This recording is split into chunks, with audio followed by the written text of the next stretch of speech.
आज बीजेपी के पास दिखाने को कुछ भी नहीं है। बीजेपी के पास दिखाने को कुछ भी नहीं है। बेरोजगारी नौजवानों का मुकद्दर बन गया। उत्तर प्रदेश में 50,000 नौकरी के लिए 50 लाख नौजवान अप्लाई करते हैं। किसी रियासत में एक प्यून की नौकरी 10 प्यून की नौकरी के लिए 3000 PhD के लोग अप्लाई कर दिए। भारत में सबसे ज्यादा अगर नौजवानों में बेरोजगारी पूरी दुनिया में है तो वतन अजीज भारत में है, और उनमें सबसे ज्यादा बेरोजगार हैं तो पढ़े लिखे लोग हैं। अब बताइए भारत के वजीर आजम ने क्या किया, मोदी ने क्या किया? तो बोलेंगे भाइयों बहनों अच्छे दिन आ गए, विकसित भारत हमने कर दिया, भारत का नाम रोशन होगा पूरी दुनिया में। नरेंद्र मोदी से हम कहना चाहेंगे कि आपने रोजगार नहीं दिया बल्कि बेरोजगार बना दिया नौजवानों को। आप सोचिए थोड़ी देर के लिए कि इजराइल 30,000 फलस्तीनियों को शहीद कर दिया गाजा में।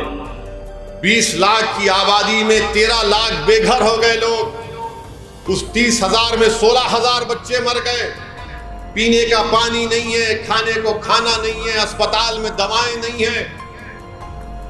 और ये गाजा के गरीब फलस्तीनी इजराइल में जाकर काम करते थे, क्योंकि इजराइल उन लोगों को काम करने नहीं दे रहा है, गाजा और वेस्ट बैंक के फलस्तीनियों को। तो इजराइल नरेंद्र मोदी से कहता है कि हमको भारत से नौजवान दिलाओ। मोदी जी, ये कौन सा विकसित भारत है कि इजराइल में नौकरी करने के लिए जहां पर जंग चल रही है, भारत का नौजवान अपनी जान को हथेली रखकर जा रहा है। आपने रोजगार दे दिए। हजारों नौजवान भारत के खड़े हुए हैं इजरायली कंपनियों में नौकरी लेने के लिए, इजराइल को जाकर काम करने के लिए। कितना झूठ बीजेपी कहती है कि हमने रोजगार दे दिया। कहां रोजगार दिया आपने? अगर आपने रोजगार दिया होता तो हमारा मोहम्मद सुफियान नारायण पेट का और मोहम्मद अफसान बाजार घाट का क्यों रशिया जाते? वो गुजरात का हमारा बेटा क्यों रशिया जाता जो आज मर गया वहां पर युद्ध जंग में? मेरे भाई, बेरोजगारी बहुत बड़ा मसला है।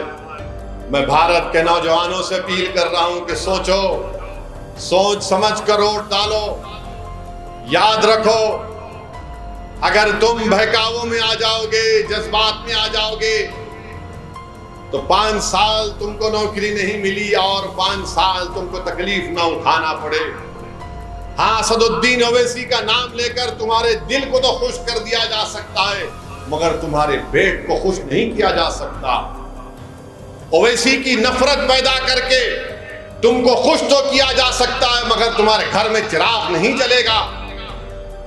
मुसलमानों को बदनाम करके तुमको कुछ झूठा पैगाम तो दिया जा सकता है, मगर तुम्हारे माँ बाप के ख्वाबों को पूरा नहीं किया जा सकता।